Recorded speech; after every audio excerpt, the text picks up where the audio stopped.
यो pre school अथवा मोन्टेसरीको जुन कन्सेप्ट छ कि यहाँ अक्षर र अङ्क मात्र चिनाउन हामी ल्याउँदैनौँ। नानी बाबुहरूलाई अक्षर र अङ्क चिनाउनु त्यति धेरै महत्त्वपूर्ण छैन जति उनीहरूलाई आत्मविश्वासी, आत्मसम्मानी, ज्ञानी र सद्भावना भएको र खुसी व्यक्ति बनाउनु धेरै धेरै धेरै ठुलो कुरा हो र मलाई विश्वास छ किड्स भिलेजले त्यही गर्दैछ। व्यक्ति एउटा कस्तो व्यक्ति बन्छ भन्ने कुरा, व्यक्तिको व्यक्तित्व कसरी बन्छ भन्ने कुरा एउटा त वंशजबाट आएको हुन्छ। बायोलोजिकली मान्छे कसरी जन्मिन्छ, उसको स्वभाव कस्तो छ, अनुहार जस्तै, फिङ्गरप्रिन्ट जस्तै उसको मस्तिष्क पनि आफ्नो किसिमको हुन्छ। त्यसलाई भनिन्छ टेम्परामेन्ट, स्वभाव लिएर जन्मेको हुन्छ। बुवा आमा, हजुरबा हजुरआमा र आफ्नो वंशजबाट एउटा स्वभाव लिएर जन्मेको हुन्छ। त्यसलाई सेप दिने काम, मान्छे बनाउने काम वातावरणले गर्छ, परिवारले गर्छ, समाजले गर्छ। आमा बुवा हजुरआमा र प्री स्कुलका शिक्षक शिक्षिकाको ठुलो हात छ यसमा। त्यसमा नानीले म को हुँ, म कस्तो छु भन्ने कुरा चाहिँ त्यहीँबाट सिक्छन्। जस्तो कि अघि यहाँ पर्फर्म गर्दाखेरि नानी बाबुहरूले आफ्नो कला देखाउनु भयो हैन। अनि र हामीले चाहिँ के चाहिँ बुझ्नुपर्छ भनेदेखि म देशको नाम चम्काउने छु भन्ने खालको कुराहरू जुन छ नि, त्यो चाहिँ मलाई देशको नाम त चम्काउने छौ भनेर नानी बाबुलाई प्रेसर दिउँ कि जस्तो लाग्छ के मलाई। प्रेसर दिने काम चाहिँ गर्दैनौँ हामी। सुड ह्याभ टु भन्ने कुराहरू चाहिँ गर्नुपर्छ भन्ने कुरा चाहिँ, अब्लिगेसनहरू भन्ने कुराहरू चाहिँ हामी गीतहरूमा मात्रै राख्छौँ होला। नानी बाबुहरूलाई प्रेसर दिँदैन होला, यो स्कुलले दिँदैन होला जस्तो लाग्छ मलाई। र मलाई के राम्रो लागिरहेछ भनेदेखि सबै नानी बाबुहरूले आफ्नो पर्फर्मेन्स देखाउनु भयो र यहाँ को ठुलो को सानो भन्ने कुरा छैन। सरले अघि एरोप्लेन मैले दिन्छु पुरस्कारमा भन्नुभयो, सरले सबैजनालाई एरोप्लेन दिनुहुन्छ, एउटालाई दिनुहुन्न। We all are equal. यहाँ स्टेजमा देखाउनु मात्रै ठुलो कुरा होइन। हाम्रो सिक्ने क्षमता हरेक बच्चाको हुन्छ, आफ्नो आफ्नो तरिकाको हुन्छ। हरेक बच्चाले सिक्नलाई तर तरिकाहरू फरक हुन्छन्। कसैलाई यो तरिकाले हुन्छ, कसैलाई अर्को तरिकाले हुन्छ। हामी आमा बुवा हजुरआमा र शिक्षक शिक्षिकामा धैर्यता हुनुपर्छ। हामीमा धैर्यता भयो भने हरेक बच्चाले सिक्छ।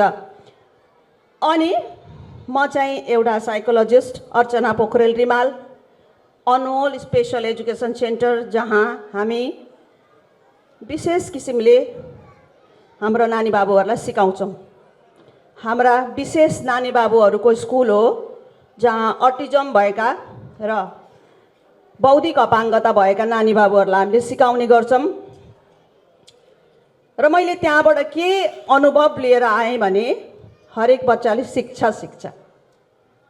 टेक्निकहरू फरक हुन सक्छन्, टाइम ड्युरेसन फरक हुन सक्छ, तर सिक्छ बच्चाले भन्ने कुरा मैले यो नानी बाबुहरूसँग काम गर्ने क्रममा मलाई चाहिँ अझ दृढ विश्वास हुँदै गएको छ। मैले भनिहालेँ नानी बाबुहरूको बायोलोजी, मस्तिष्क फरक हुन्छ। जन्मिँदै आफ्नो आफ्नो तरिकाले ग्रहण गर्ने, आफ्नो आफ्नो तरिकाले बुझ्ने क्षमता लिएर हामी सबै जन्मेका छौँ। त्यो ग्रहण गर्ने हाम्रो ज्ञानेन्द्रियहरूले कसरी के कुरालाई ग्रहण गर्छ र ज्ञानेन्द्रियले लिएको समाचार यो मेसेजलाई कसरी मस्तिष्कमा पुर्याउँछ भन्ने कुरा चाहिँ त्यहाँ बाटाहरू हुन्छन्, पाथवेहरू हुन्छ। त्यो बाटोबाट हामीले ग्रहण गरेको, देखेको, सुनेको वासना, स्वाद र स्पर्श 5 ज्ञानेन्द्रिय प्लस 3टा अरू ज्ञानेन्द्रियहरू हुन्छन्, भेस्टिबुलर, प्रोप्रियोसेप्सन र इन्टरोसेप्सन भनिन्छ। ती ज्ञानेन्द्रियहरूले डिटेक्ट गरेका ती चिजहरू, ती डिटेक्ट गरिएका आभास अनुभूतिहरूलाई मस्तिष्कमा पुगेपछि मान्छेले त्यसको अर्थ लगाएर के हुँदैछ, के मैले अनुभव गरिरहेको छु, यो के हो भन्ने कुराहरू चाहिँ बुझ्नुलाई नै सिकाइ भनिन्छ। त्यो सिकाइ गर्ने माध्यम मस्तिष्क हो र त्यो मस्तिष्क हाम्रो कसैको स्लो, त्यो बाटाहरूमा जाने समाचारहरूको कसैको छिटो जान्छ, कसैको ढिलो जान्छ, कसैको इन्टिग्रेसन भनिन्छ। सबै ज्ञानेन्द्रियहरूबाट लिने सूचनाहरूलाई एकत्रित गरेर त्यसलाई बुझेर राम्रोसँगले मेसेज मस्तिष्कमा जान्छ भने कसैको एकदम जम्बलप हुन्छ, न्युजहरू एक अर्कामा ठोकिन्छन्, त्यसले गर्दा बुझ्न गाह्रो हुन्छ। हाम्रा अटिजम भएका र बौद्धिक अपाङ्गता भएका हाम्रा नानी बाबुहरूमा त्यो कुराहरू भइराखेको हुन्छ है। त्यसले गर्दाखेरि उनीहरूलाई गाह्रो भएको। हामीले यो कुरा बुझ्नु जरुरी छ। मेरो बाबुले सिकिरहेको छ कि छैन, सिकेको छैन भने किन सिकिरहेको छैन, तैँले ऊ जस्तै हुनै पर्छ। नट ओन्ली अटिजम र बौद्धिक अपाङ्गता भएका नानी बाबुहरू, हाम्रा अरू नानी बाबुहरू पनि सबैजना एउटै हुँदैनन्, र ढिलो सिक्ने व्यक्ति कमजोर छ होइन। कोही ढिलो सिकेर एकदम राम्रो सिक्ने हुन्छन्, एकदम मजाले बुझिरहेका हुन्छन्। उनीहरूले देख्दाखेरि हामीलाई लाग्छ सिकिरहेको छैन, उसले झन् राम्रोसँगले पनि सिकिरहेको हुन्छ। त्यसले गर्दाखेरि हरेक बच्चाले प्रशंसा पाउनै पर्छ, एरोप्लेन पाउनै पर्छ, हरेक बच्चाले एरोप्लेन पाउनु पर्छ है। त्यसले गर्दाखेरि र अर्को कुरा, हाम्रा नानी बाबुहरू, हाम्रा अटिजम भएका नानी बाबुहरू, हाम्रा बौद्धिक अपाङ्गता भएका नानी बाबुहरूलाई हामीले बुझ्नुपर्छ।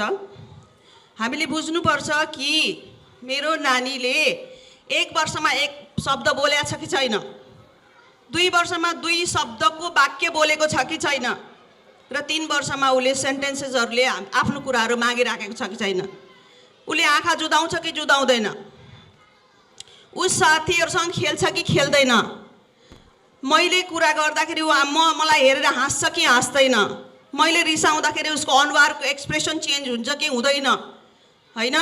अनि त्यसपछि उसले खेल्दा कसरी खेल्छ, एउटै काम बारम्बार गरिराख्छ कि एउटै कुरामा धेरै रुचि छ कि उसको रुटिन बिग्रिँदा उसलाई गाह्रो हुन्छ कि, यस्ता खालका कुराहरू हामीले बुझ्नु जरुरी छ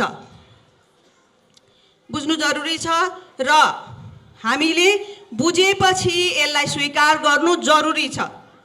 किनभनेदेखि हामीलाई लाग्छ मैले यसलाई भने यसलाई हेर्ने दृष्टिकोण अर्कै हुन्छ, समाजले अर्कै हेर्छ, फेरि यसलाई अटिजम भनेर लेबल लगाइदिउँ भने, बौद्धिक अपाङ्गता छ भनेर लेबल लगाइदियो भने मान्छेले अर्कै तरिकाले हेर्छन्। बरु म यसलाई चाहिँ न्युरोटिपिकल जस्तै अरू जस्तै ठेलेर गराउँछु भनेर जस्तो हुन्छ, जसले गर्दा बच्चाको मस्तिष्कले अगाडि बढ्नै पाउँदैन।